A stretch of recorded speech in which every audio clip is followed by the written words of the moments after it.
Good afternoon, everyone, and welcome to your first Rangers Review Europa League preview video as we look ahead to the group stage commencing, the new revamped group stage, of course. Rangers taking on Malmo away in Sweden on Thursday evening. And to give us a bit of an insight into what we can expect heading over to the Swedish city, I'm delighted to say that I'm joined by Malmo journalist Jonas Hansson, who writes for Gazetten, a news site that covers the club in great detail. Jonas, thank you very much for coming on.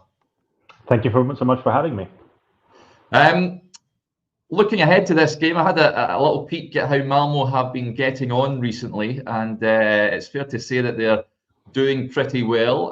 They go into this game after a thumping 4-0 win yesterday over Häcken. They're looking pretty good, are they not? They look pretty good. They still have a chance to beat the record amount of points in Allsvenskan for a season. They have a huge lead in Allsvenskan, so they can focus a lot on Europa League right now. They could probably even rest a few players between the games in Allsvenskan. But I think they are having a really good year for most parts of it. But it's still a few questions mark because before this 4-0 victory, they had two straight draws, for example, and people have been getting a little bit grumpy about a few things. So it's a good team, but it's far from a perfect team this year. So how did they play yesterday then? I mean, the scoreline was a scoreline that suggests that the Malmo were very dominant in that game. Did they deserve to win? I'd imagine 4-0, I guess, is quite convincing. I don't think they were 4-0 good, and I think even the coach said that they have this player Pontus Jansson, who he was away from football for a year because he had a heart problem, came back this spring. He is usually the best player in Allsvenskan, so it was like, okay, but what's his status right now? And it's taken some time for him to come back, but he scored the two first goals in this game. Like, I think even the coach said that we had like 10 chances like that in the last two games, and we didn't score. But now Anders Christiansen had those chances, and then he nice long shot and one where he kept his coolness and just put it in close to the corner. So he was a big part of the scoreline being that comfortable in the end. Yeah, absolutely. And of course, I think 11 points they lead the way at the moment at the top of the table. They won the league last year. They look odds on now, Jonas, to go on and finish the job, I'd imagine. I think people are already trying to figure out which game they are going to secure the goal because if you look at, for example, they're doing a good season, but everyone else in Sweden is having a bad season. So I think people pretty much just think that right now that, okay, they will win the Allsvenskan goal, but how good will it be in Europa League? Because that's been a little bit, because they won against PAOK, who was champion of Greece, but they lost by 4-0 to Sparta Prague from Czech Republic. So it's a little bit like, how good are they in comparison to Europa League teams? That's a big question mark for Malmo. Was that a big disappointment, the Champions League qualifiers amongst the fan base? Were they expecting to reach the group stage? I think in general, if you asked them before the qualifiers, they would probably said we're quite fine by going into Europa League.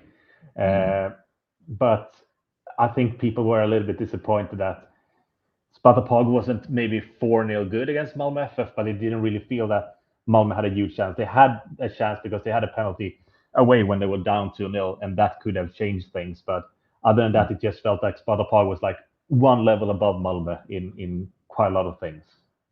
Yeah.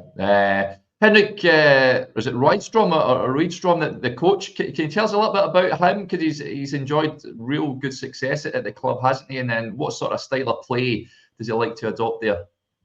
Yeah, I grew up as a supporter to the team he used to play for, Kalmar FF. He's a legend there. He played his entire career there. He won the goal there, which the only league title they have ever won and stuff like that. And he was a defensive midfielder with no real technique or anything, but it's kind of like he's almost the opposite when he's a coach. He's been like 5 or 10 years ago, he was very inspired by Pep Guardiola, as a lot of other coaches, in terms of building possession and stuff. But then he came to Malmo 1.5 years ago, and he kind of like changed his approach a little bit. Of course, they are always having high pressure. They always have a lot of the ball, but they have started playing it more. It's in Sweden. It's become quite famous word. Now it's in English, relationism, basically. So he's more looking into not like, okay, the player should be there and there and there. He's way more looking like, okay, how can these 11 players fit together as good as possible? I think he's taking a little bit more maybe from Carlo Ancelotti and players like that. Okay, how can I have the best players on the pitch and how can they cooperate? So he's changed a little bit as a coach, but also Malmo FF has so much more money than the rest of the teams in Allsvenskan.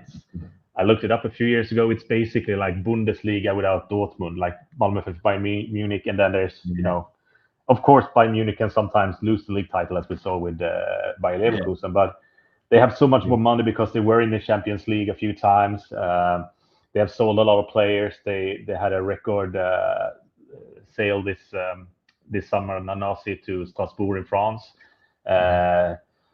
So they have a lot of money, and they have much higher salaries than the rest of the team in Allsvenskan, so they should also win the league basically every year. Yeah, with the resources. And in terms of how you expect them to play against Rangers on Thursday, do you expect them to be pretty offensive, to take the game to Rangers, be on the front foot? I think so. If you had asked me that question maybe 2 months ago, I would have said for sure. But then we had a game against Sparta Prague. Malmo was a little bit, I'm not going to say passive. Yeah, a little bit more passive. They had a little bit more, older, more physical players on the pitch, tried to kind of match that Sparta Prague's physicality. So they took a little bit step back and said, okay, we're going to like more fight for it. But I think that didn't work either against Sparta Prague. So I think they will try to go, okay, now we really want to play our type of football. And that's what made us so good this year. So for sure they will looking to attack, and they always do at home in Europa. Yeah. Who are the players that Rangers need to be wary of, Jonas, do you think? Anders Christiansen for sure. He's usually kind of a number 10 player. He's played in Malmo for a very long time, and the coach, one of the former coaches said that he would have played like in Bundesliga for 10 years if he hadn't had so many muscle injuries and stuff like that. He's really good, and he's good at a lot of things.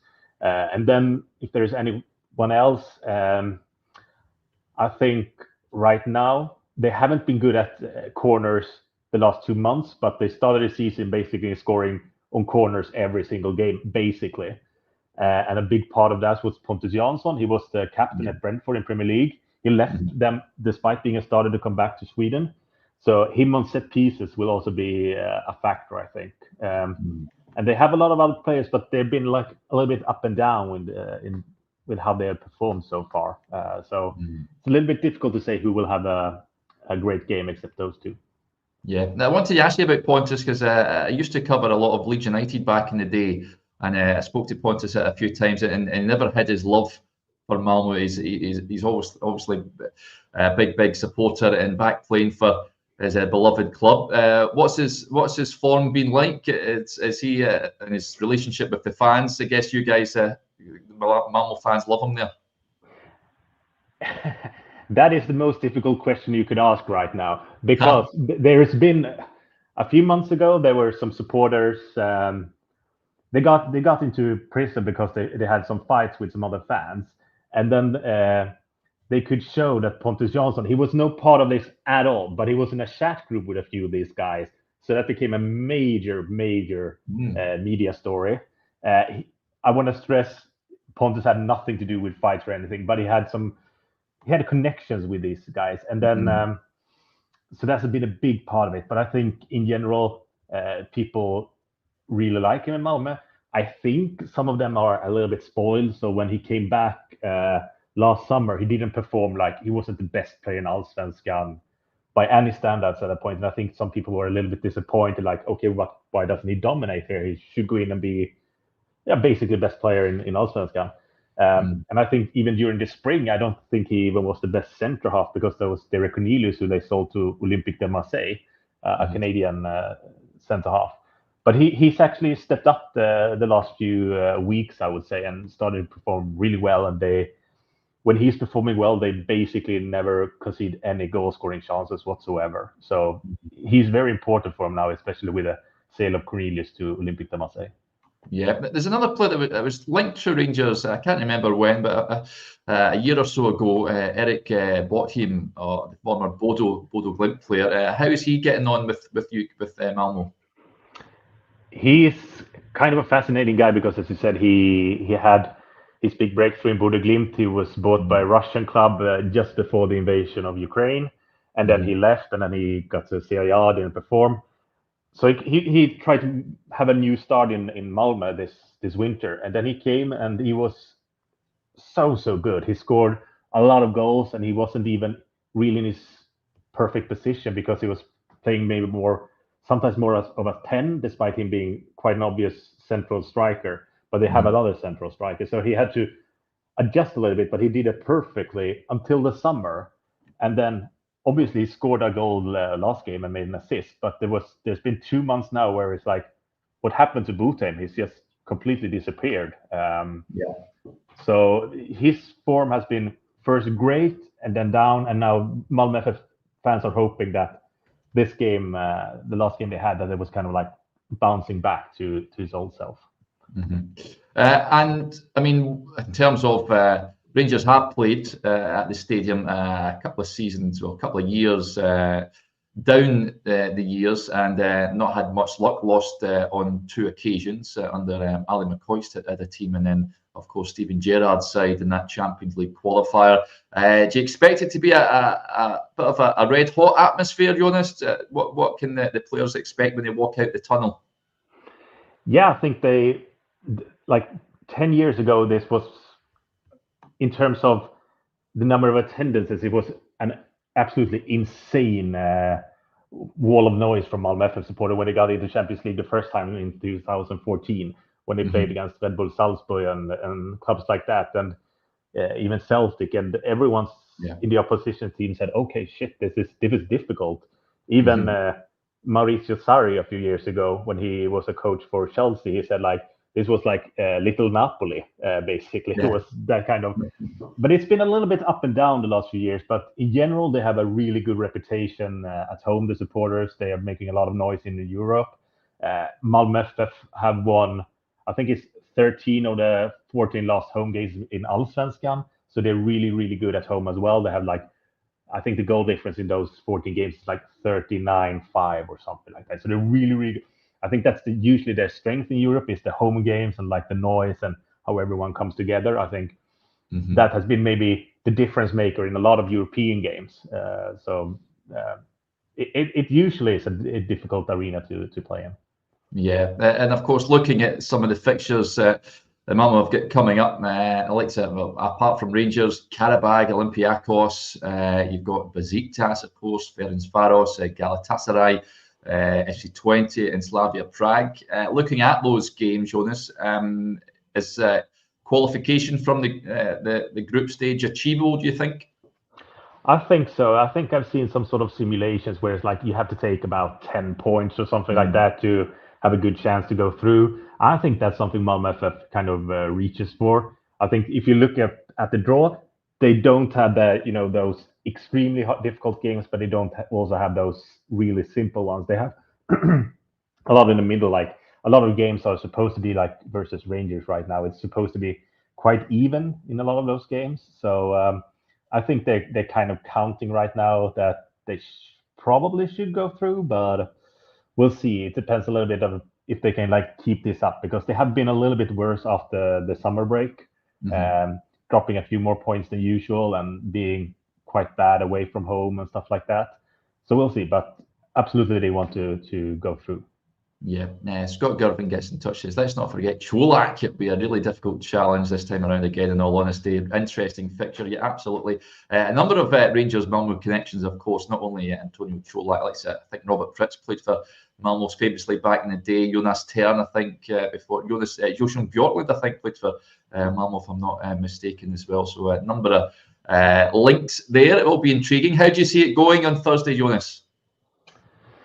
I think Malmö FF will come out quite hot at the beginning, unless Rangers surprises them with their tactics, because they've shown a few times if they're a little bit surprised by the tactic, it can take a little bit of time for them to adjust.